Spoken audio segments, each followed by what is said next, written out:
Kim? aka. Iya, Boburjon. Assalomu alaykum. Eshikda turmang. Kir, bu sohada ko'rishmaydi. Assalomu alaykum aka. Tuzayapsiz?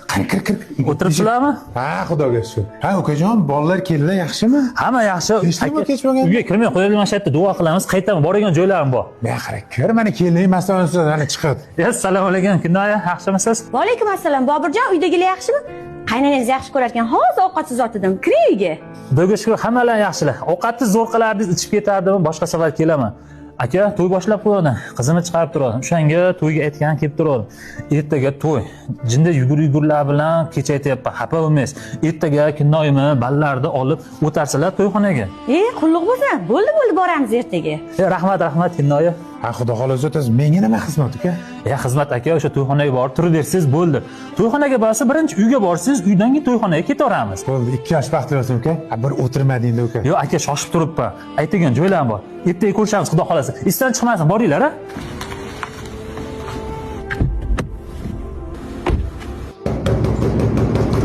Kim? Men Kinoya Boburman. Assalomu alaykum. Boburjon, tuzukmisiz? Va alaykum assalom, Kinoya, yaxshimisiz? Akam uydamidilar? Kechadan mas telefon qilaman, telefonlarni ko'tarmayaptilar. Telefonni nimaga ko'tarmaganlarini bilmadim-ku, lekin ishxonada dedilar. Ha, ishxonalarga o'tdim, yo'q edilar. Bitga chiqib ketishdi shekilli. Ishladilar, anaqa. Ha. Ha, nima? Kecha to'yga bormadilar. Bormaganimizning sababi akangiz o'zlari biladilar.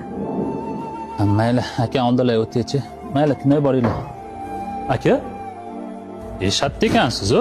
Assalomu alaykum. Va alaykum assalom. Uka, yaxshimisiz? Siz bir soat oldin keldim, yo'q ekansiz. Ha, keldim, zapchastga chiqib ketdim. Kecha to'yga bormadingiz. Necha marta telefon qilyapman, ko'tarmayapsiz. Tinchlikmi, nima bo'ldi? Uka, eslasang, qizimni to'yida $1000 to'yana qo'ydik.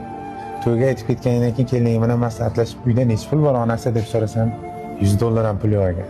Hayo qilganman, lutchi bormay qo'yardim, uka, xafa bo'lmaysan endi. Aka, qiziqmisiz? Nima qilganingiz bu? Men sizga ishonib artistlarni gaplashib qo'ydim. O'shalarga $1000 pul berib yuborishim kerak. Kelmadingiz, o'sha yerda sarg'ayib odamlardan undan $200, bundan $100, undan $300 qilib yig'ib $1000 berib yubordim. Nima aytmaysiz shuni? O'sha to'yga borganda, pulim yo'q, to'yani qaytaralayman deganingizda boshqa hisobini qilardim. Odamlar ichida xijolatga qo'ydingiz meni. O'zim akam bo'lib tur, shuni ish qilganingizni qarang. Menga qayerdan bo'lsam to'y bering, o'sha odamlar berishim kerak kutib turibdi. Turmayman, harakatingizni qilib to'y bering aka menga. Xo'p uka, ozgina muhlat ber, kech to'p beraman, yerda tegidan bo'lsa ham. Akam bo'lmaganingizda boshqacha gaplashamiz. Kechqurun telefon qilyapman bo'lmasam. Tanimay qoldim ukamni. Pul shunchalik o'zgartirib yuboradimi? To'yani qarzmi yo hadya bo'ladimi o'zi?